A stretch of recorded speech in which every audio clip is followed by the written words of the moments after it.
Everyone in our class has to do a report about the day they were born.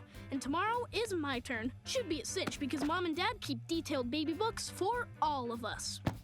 Here's Luna's, here's Lynn's, here's Lucy's. Aha! Here's mine. Huh. The section for my birth story is blank. That's okay. I'm sure Mom and Dad remember it. Your birth story? Yeah, it's not in my baby book. That's weird. What do you want to know? Well, what time of day was I born? Morning. Night. Okay, how much did I weigh? 9 7 pounds. What was the doctor's name? Dr. Dr. Bernstein. Patel! What is going on? Nothing! At least you agree on that one. That story had more holes than my underwear. My parents are obviously hiding something, and I'm gonna get to the bottom of it. No, we are. You're my best bud and future brother-in-law, and I need to know how you came into this world. Hey, Lori, do you remember anything about the day I was born? Sure. Pop-Pop was watching us, a car pulled up, and a scientist wearing a mask and gloves stepped out, holding you. A scientist? Did you say a scientist? Oh, hi, Clyde. System overload. Abort.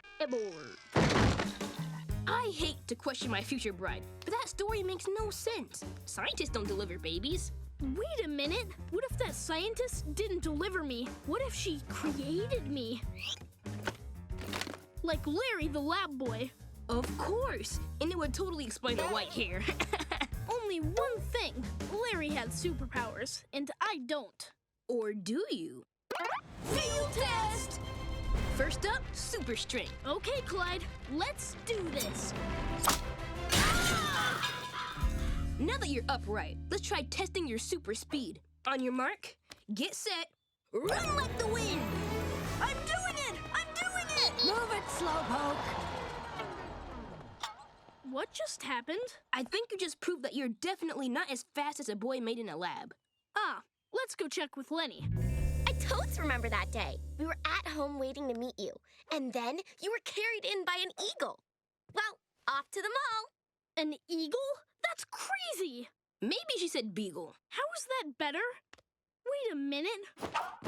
Remember this? Of course! Eric the Eagle Boy. He was half eagle and half boy. That would explain the white hair. But Eric could do all that, eagle stuff. Field test! McBride to tower. We're ready for takeoff. 1, 2, 3. Fly, Eagle Boy! Fly like... A rock. Open wide, Eagle Boy. Here's lunch. Maybe it was beagle. How about some turkey giblets and gravy? Your birth story? Totally remember it, brah. A car pulled up to the house and Mom and Dad stepped out holding you. Huh. Nothing suspicious about that. And then all these dudes in dark suits and sunglasses jumped out, surrounded the house, and started talking into their watches. It was pretty rad. Later. Well, now I'm even more confused. I'm not. Alan the Alien Boy! Of course! Those guys Luna saw were government agents bringing me to Mom and Dad. That would explain the white hair. Field test! Alan could open doors with his mind. Let's see what you got.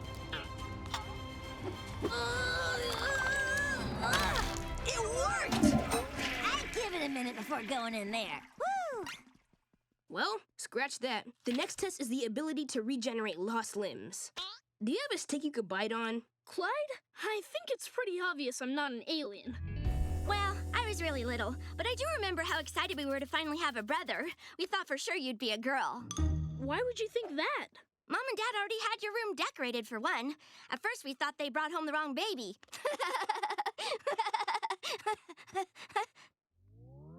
Clyde, that's it! It's just like Ricky the wrong baby. Ricky's so-called parents wanted a boy so badly, they paid a doctor to switch babies. My parents already had 5 girls. It makes total sense. It would explain the white hair. Come on, Clyde. We have to get to the bottom of this. Okay, here are the local birth announcements from the day I was born. We need to find all of these families and see if one of them could be mine. Great plan, Lincoln. Or, whatever your name really is. This is gonna be an adjustment. Okay, Clyde. First house on the list. maybe you were switched with that really tall girl. Or maybe not. Next! Hey, that girl laughs just like Luann. She must be allowed, and I must belong in that family. Or maybe not. Next. Maybe she's the one. She's into dirt, just like Lana. Or not. Ow! I hate these drought-resistant lawns. I sure hope it's not this house, because we'd be going to different schools. Just thinking about that makes my feet sweat. I wouldn't worry about it, Clyde. With the luck we're having... Ah! The white hair! And look at her hair! It looks just like Lori's. What does everyone want for dinner? Spicy subs! Spicy subs! Hair like Lori's, plays guitar like Luna, eats like Lynn. That girl is allowed. We don't know that! Let's face it, Clyde. Those white-haired people are my real parents. I'm gonna have to move here and start my life all over. You can't! How are we gonna stay best friends? Do walkie-talkies even reach this far? Will your new parents even let me sleep over? Don't worry, we'll work it out. But first, I have some choice words for my so-called parents.